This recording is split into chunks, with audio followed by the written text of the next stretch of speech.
சற்றுமுன் வெளியான தகவல் கலைஞர் மகளிர் உரிமைத் தொகையில் மீண்டும் சேர்க்கப்படும் பயனாளிகள் எப்படி விண்ணப்பம் செய்வது?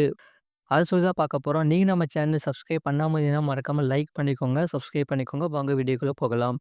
மகளிர் உரிமைத் தொகை திட்டம் மீண்டும் விரிவாக்கம் செய்யப்பட உள்ளது. இதை பற்றி இன்னும் அதிகாரப்பூர்வ அறிவிப்பு வெளியாகவில்லை என்றாலும் விரைவில் அறிவிப்பு வெளியாகும் வாய்ப்புகள் உள்ளன. இந்த நிலையில் இந்த திட்டத்திற்கு எப்படி விண்ணப்பம் செய்வது என்று பார்க்கலாம். ஏற்கனவே முன்னாள் அரசு ஊழியர்களின் மனைவிகள், கார்ப்பரேஷன் ஊழியர்களின் மனைவிகள் ஆகியோர்களுக்கு எல்லாம் இந்த திட்டத்தில் வாய்ப்பு வழங்கப்பட்டு உள்ளது. ஆனால் ஏற்கனவே பென்ஷன் பெறக்கூடிய பெண்கள், அரசின் வேறு நிதிகளை வங்கியில் பெறக்கூடிய பெண்களுக்கு பணம் வழங்கப்படவில்லை. இவர்களுக்கு திட்டம் விரிவாக்கம் செய்யப்படும்போது அதற்கான அறிவிப்புகள் வரலாம் என்று கூறப்படுகிறது.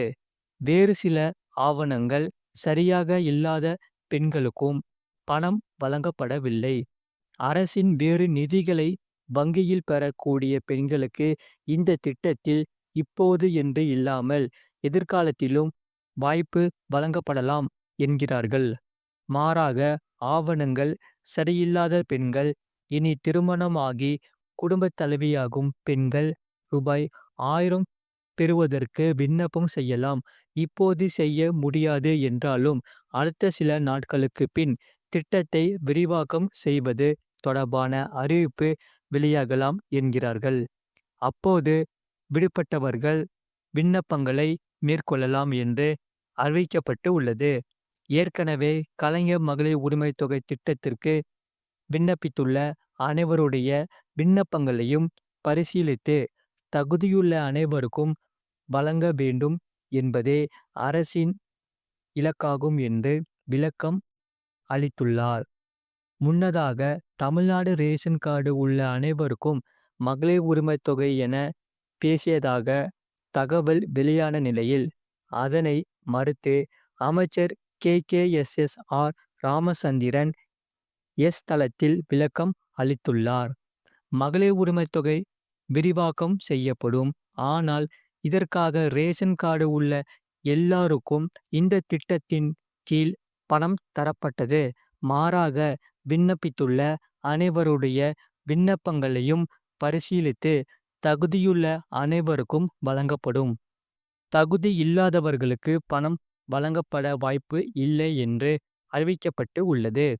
உள்ளாட்சி தேர்தலுக்கு முன்பாக தமிழ்நாட்டில் விரைவில் மகளிர் உரிமைத் தொகை திட்டம் மீண்டும் விரிவு செய்யப்படலாம் என்று கூறப்படுகிறது. ஏற்கனவே மகளிர் உரிமைத் தொகை திட்டம் விரிவாக்கம் செய்யப்பட்டு உள்ளது. இந்த திட்டத்தின் விரிவாக்கத்திற்கு பின்பும் நீங்கள் அதில் தேர்வு செய்யப்படவில்லை என்றால் அதற்கு முக்கியமான சில காரணங்கள் உள்ளன. மாறாக ஆவணங்கள் சரியில்லாத பெண்கள், இனி திருமணமாகி குடும்ப தலைவியாகும் பெண்கள் மாதம் 1000 பெறுவதற்கு விபத்துப்பம் செய்யலாம்.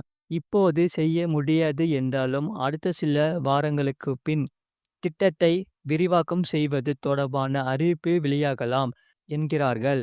அப்போது புதிய ரேஷன் கார்டு பெற்றவர்கள் விண்ணப்பங்களை மேற்கொள்ளலாம்.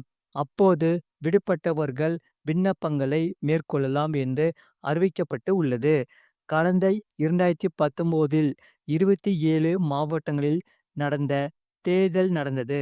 தேர்வான நபர்களின் பதிவு காலம் வரும் டிசம்பருடன் நிறைவு பெறுகிறது. இந்த நிலையில்தான் உள்ளாட்சி தேர்தலுக்கான அறிவிப்பு விரைவில் வெளியாகும் என்று எதிர்பார்க்கப்படுகிறது. 2024 சட்டசபை தேர்தலுக்கான ஏற்பாடுகளை ஆளும் திமுக இப்போதே செய்ய தொடங்கிவிட்டது. மற்ற கட்சிகளுக்கு முன்பாக வேகமாக தேர்தல் பணிகளுக்கான காய்களை திமுக நகர்த்தி வருகிறது. அதே சமயம் இன்னொரு பக்கம் ஊரக உள்ளாட்சிகளுக்கான தேர்தலை நடத்துவது அல்லது தள்ளி போடுவது தொடர்பான திமுக அரசு இறுதி முடிவு எடுக்காமல் இருக்கிறது. இதனால் உள்ளாட்சி தேர்தலுக்கு முன்பாக தமிழ்நாட்டில் விரைவில் மகளிர் உரிமைத் தொகை திட்டம் மீண்டும் விரிவு செய்யப்படலாம் என்று கூறப்படுகிறது. ஏற்கனவே மகளிர் உரிமைத் தொகை திட்டம் விரிவாக்கம் செய்யப்பட்டு உள்ளது. அது மட்டும் இல்லாமல் நாட்டிலேயே முன்னோடி திட்டமாக குடும்ப தலைவிகளுக்கு மாதந்தோறும் ரூ. 1000 உரிமைத் தொகை வழங்கும் திட்டத்தை தமிழ்நாடு அரசு வெற்றிகரமாக செயல்படுத்தி வருகிறது. கடந்த ஆண்டு செப்டம்பர் மாதம் தொடங்கப்பட்ட இந்த திட்டத்தின் வாயிலாக ரேஷன் அட்டை அடிப்படையில் தகுதி வாய்ந்த குடும்ப தலைவிகள் தேர்வு செய்யப்பட்டு அவர்களுக்கு மாதந்தோறும் ரூ. 1000 வங்கி கணக்கில் வரவு வைக்கப்பட்டு வருகிறது. கிட்டத்தட்ட 13 மாதங்களாக தமிழ்நாட்டை சேர்ந்த தகுதி வாய்ந்த குடும்ப தலைவிகள் ரூ. 1000 மகளிர் உரிமைத் தொகையை பெற்று வருகின்றனர். அண்மையில் கூட அமைச்சர் KKSSR ராமச்சந்திரன் இந்த திட்டத்தின் பணம் பெற விண்ணப்பம் செய்திருப்பவர்களின் தகுதி வாய்ந்த அனைவருக்கும் ரூ. 1000 கிடைக்க வழிவகை செய்யப்படும் என கூறி இருந்தார். எனவே கூடிய விரைவில் தகுதி இருந்தும் விடுபட்ட பெண்களும் இந்த திட்டத்தில் ரூ. 1000 பெற உள்ளனர். பெண்கள் சரியாக திட்டமிட்டு முதலீடு செய்தால் இந்த ரூ. 1000 உரிமைத் தொகை பின்னாளில் அவர்களுக்கு பெரிய சேமிப்பாக மாறும். அந்த வகையில் ரூ. 1000 தொகையை சேமிப்பதற்கு நமது தபால் நிலையங்களில் என்னென்ன திட்டங்கள் இருக்கின்றன என்பதை நாம் தெரிந்து கொள்ளலாம். தபால் நிலையங்களில் நேஷனல் சேவிங் ரிக்யூரிங் டெபாசிட் அக்கவுண்ட் எனப்படும் தொடர் வைப்பு நிதி திட்டம் செயல்படுத்தப்படுகிறது. இதில் உங்களுக்கு கிடைக்கும் ரூ. 1000 மாதந்தோறும் வரவு வைக்கலாம். இந்த திட்டத்தில் ஆண்டுக்கு 6.7% வட்டி வழங்கப்படுகிறது. இதில் ஒவ்வொரு காலகட்டத்திற்கும் உங்கள் கணக்கில் இருக்கும் தொகை காம்பவுண்டிங் முறையில் கணக்கீடு செய்யப்பட்டு வட்டி வரவு வைக்கப்படுகிறது. சேமிப்பு நிதி அதேபோல நம்முடைய தபால் நிலையங்களில் national saving time deposit account எனப்படும் பிக்சட் டெபாசிட் திட்டமும் கிடைக்கிறது. இதில் குறிப்பிட்ட மாதங்களுக்கு ரூ. 1000 சேமித்து வைத்து முதலீடு செய்யலாம். இதில் குறைந்தபட்சம் ரூ. 1000 முதல் ஒருவர் டெபாசிட் செய்யலாம். நமது டெபாசிட் காலத்தை பொறுத்தே வட்டி வழங்கப்படுகிறது.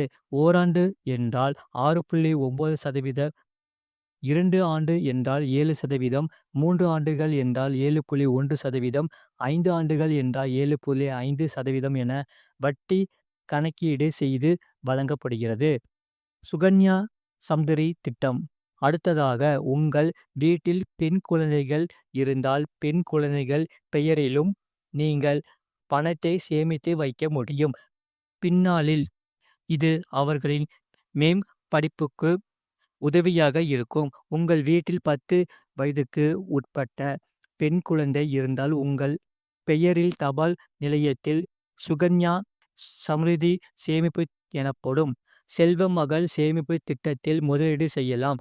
இந்த திட்டத்தில் தற்போது 8.2% வட்டி வழங்கப்படுகிறது. பொன்மகன் சேமிப்பு திட்டம். தமிழ்நாட்டில் ஆண் குழந்தைகளுக்கு என பொன்மகன் சேமிப்பு திட்டம் என்ற பிரத்யேக சேமிப்பு திட்டம் செயல்படுத்தப்பட்டு வருகிறது. இந்த திட்டத்தின் கீழ் குறைந்தபட்சம் ரூ. 500 முதலீடு செய்ய முடியும். இதில் ஓர் ஆண்டுக்கு 9.7% வட்டி வழங்கப்படுகிறது. மாதம் ரூ. 1000 வீதம். வருடத்திற்கு ரூ. 12,000 தொகையை இதில் சேமித்தால் நீண்ட கால அடிப்படையில் இந்த தொகை பெரியதாக மாறுவது மட்டும் அல்லாமல் குழந்தைகளின் படிப்பு செலவு, அவசர கால மருத்துவ செலவுகள், வீடு அல்லது வாகனம் வாங்கும் போது என வாழ்க்கையின் முக்கியமான கட்டத்தில் இந்த தொகை பெரிய அளவில் உதவும். இந்த ரூ. 1000 தொகை வருமானத்தில் பின்தங்கிய மக்களுக்கு மட்டுமே கொடுக்கப்பட்டாலும் இதை நிதி சுதந்திரத்துக்காகவும் ஆபத்து காலத்தில் பயன்படுத்துவதற்காகவும் வைத்துக்கொண்டால் முக்கியமான காலத்தில் ஏற்படும் நிதி தடுமாற்றத்தை எளிதாக ஒருவர் கடக்க முடியும். இது போன்ற செய்திகளை உடனுக்குடன் அறிந்து கொள்ள மறக்காம சேனலை சப்ஸ்கிரைப் செய்யுங்கள். மற்றவர்களுக்கு தெரியப்படுத்த ஷேர் செய்யுங்கள்.